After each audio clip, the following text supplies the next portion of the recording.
The Boston Herald said that the Mighty Mighty Bosstones were one of the first bands to cross high-energy ska, hardcore punk, and heavy metal together. I'm intrigued and going to be hearing them for the first time today. Let's get into it. What's up, guys? Welcome back to Lone University. I've loved exploring ska on the channel lately, and now this band has come highly recommended from all of you, specifically the track Someday I Suppose, which is from the band's third studio album, Don't Know How to Party, released in 1993.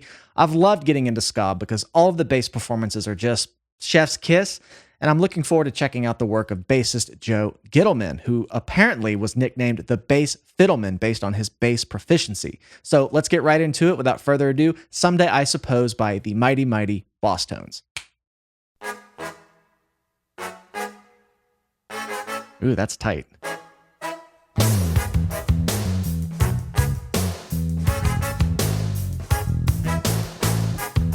I love this music video already. Just in a house.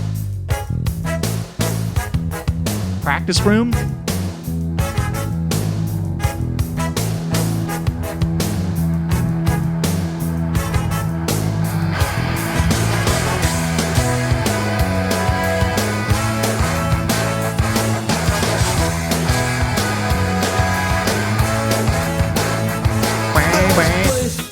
And the name of the place escapes me when I can't remember. It irritates me. Could be I can't remember. Could be I choose to not. Let's move Slow, funky, sludgy in a way. Okay. I don't know her name either.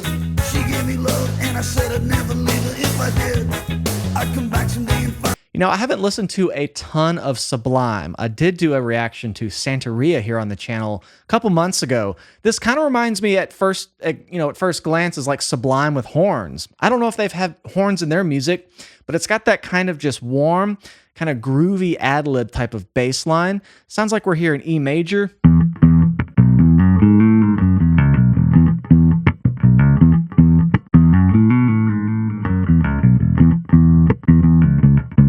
Love the tone, and I like that really tight in the pocket kind of horn unison that's kind of started this song.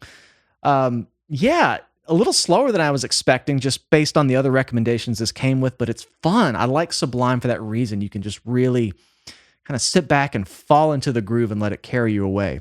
Maybe it'll speed up. I don't know. And that's not like a deal breaker for me or anything, but I wasn't expecting such a funky, airy kind of production, songwriting.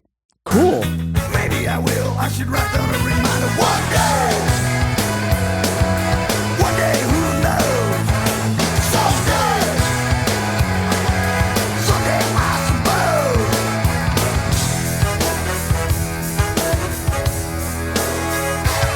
There was a verse. Pretty jazzy approach on the horns. But there's still a chance I'm not an open book that I still want to close off. Ooh, I love that.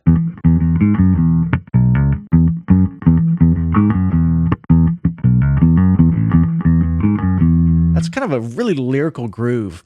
And honestly, you know, that's the only kind of Sublime thing it's reminding me of, just really the bass line approach. I remember talking in that video about bassist Eric Wilson, who it's almost like every bass fill, every groove was just a little different each time. It's almost like he was just in the moment reacting to the music as it was happening. And those bass lines are typically really tough to kind of learn and follow because it's not, you know, just three-chord truth, right? It's got variations. It's kind of reacting with the other elements in the song. And bassist Joe Gittleman here has so many opportunities for that with the horn lines. They're providing their own sort of little melodies over here on the side. And what I said a second ago, as far as a jazzy approach to the horns, I'm just talking about sort of the articulations. And I've talked in a lot of videos that I come from a brass background. I've played trumpet longer than bass. I started in jazz. I later moved to bass because it was just a lot more fun. But those tight, just the inflections and the articulations give the song such a nimble feel. And they provide those little stabs of melody that tend to be what actually gets stuck in your head when you hear songs like this. Yeah, the vocals can be great, the guitar solo can be great, but I always find it's those horn lines that keep you coming back. Cool, keep it going. Someday I suppose a place and time. I want to be and spend a storyline that's happy in the end. Drummer's got some serious oomph in the pocket. I can't wait to set these feet before they close the curtain. One day. Ooh, that's cool. One day, who knows? Someday. Yeah, the horn line. lyrical. Someday I suppose, the more I sort it out, the more Okay, drummer's fun to I watch. sort of think I'm better off just leaving it unsorted. The more I try to change the course, the more of course it goes. Of course I'll reach my destination someday I suppose. Sort it out, get distorted. One day who knows? High behind, unreported. Someday I suppose.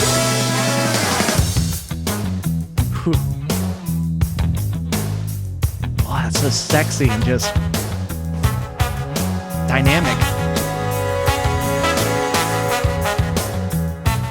Yeah, that just sounds jazzy, kind of soundtracky to me, the way those horns are stacking those chords. You have this kind of cluster chord, bringing in some tension here. They kind of hit you with that chorus, the then it broke it down with that really clean palm muted guitar and this horn chord right here. I love the tension. It just drives in right here. That's a cool riff.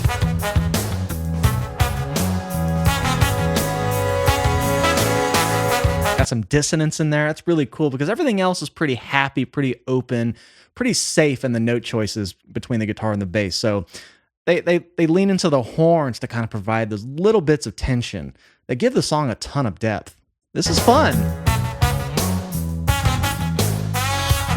That was the place, and the name of the place escapes me. But I can't remember, it irritates me. Could be I can't remember, could be I choose to not. Let's move the song along and try to find the plot. There was a girl, and I don't know her. It's an interesting guitar tone. It's kind of got that. I'm trying to think what video I did recently that this production reminds me of. Maybe Goldfinger? Am I remembering right? I've done a lot. It's almost this kind of like really scooped, overdriven kind of thing. And it's not my favorite guitar tone, but for some reason in this mix it works. I feel like I can just hear it a bit better. I think whatever song I'm referring to, it was a little bit more buried, and I thought maybe if they just changed the tone, I could kind of hear the intricacies of the part a bit more. But it reminds me of something else I heard. Maybe it's from this era, something about that 90s guitar tone that was going through an entire revolution, a renaissance, if you will, back then. But just an observation on that. I come back someday and find her. Maybe I will. I should write down a reminder. One day, who knows? Love that big A root fifth octave thing he does.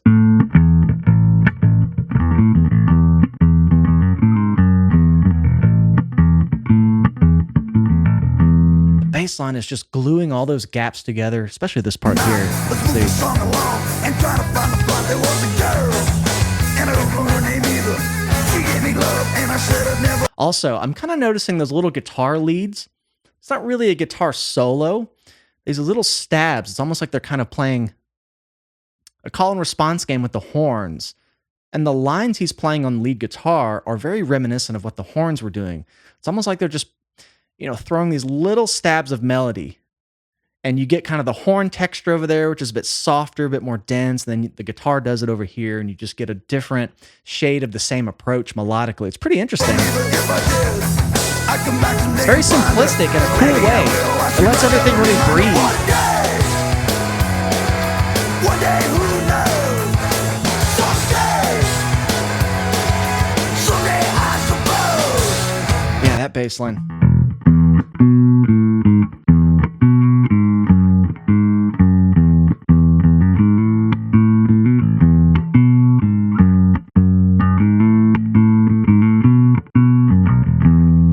Just lyrical. It's its own melody.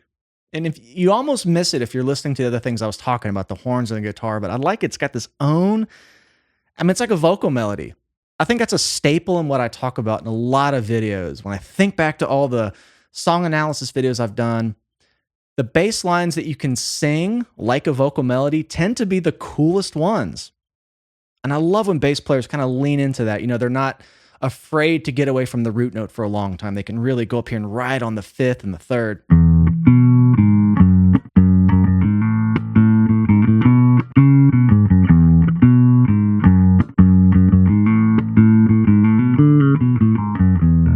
It's just beautiful in a way. And in typical fashion, these 90s music videos, I just want to be there. Looks fun to make.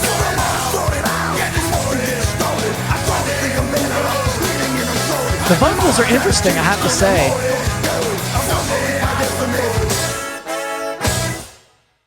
I don't want to harp too much on the Sublime reference. That's just the first thing that came to mind when I heard that warm, really lyrical bass tone that kept grabbing my attention because it had so much variety in it, bar to bar. The tempo, and again, Sublime, I don't know if they have horns, but I think this is what it would sound like if they did. This is obviously a pretty different band, but the two aren't too far apart stylistically if we're talking about ska punk and reggae, which I'm still learning about, but this was refreshing. The vocals were a really unique thing I didn't expect to hear. It's kind of got this shouty sort of, I don't want to say guttural, but it contrasted with the kind of nimble happiness of the composition. Then you had these kind of that's interesting. It's definitely unique. And, I think as big as their ensemble is, and I pick up on this a lot. I've done Streetlight Manifesto, other bands with bigger ensembles. I'm always really curious to see how they use those layers because it can easily get overcrowded, too dense, too saturated. But this was almost extremely oversimplified for how many layers they had. And I kind of like that. You just got these little peaks of a sax thing over here, a little trombone run, then they would kind of break for a minute. Then the horn melody would come in with just little melodic things, and then the guitar would do it. And I like the kind of, like how airy and open the song could be with as many people. So that's really great songwriting and restraint. The Mighty Mighty Bosstones. I know I've had some requests for the impression that I got or something. I think I saw this one a bit more. So if I come back around, let me know what else I should check out. The bass was damn sexy. And in typical fashion, those 90s music videos, I don't know, I just always want to be there. They're fun to watch, the way they were made back then. But nonetheless, thank you guys for adding another ska band to my archive. This was really fun. I'd love to come back. I've got more ska on the list, going down the requests and getting to all of them as much as I can. But thanks for hanging out with me. If you'd like to support the channel further, come find us on Patreon. I do full album reactions over there. We're having a lot of fun, lots of skate punk and Streetlight Manifesto, full album reaction, and much more. Please like and subscribe if you enjoyed this. It really helps the channel out. I love you all, and we'll see you next time.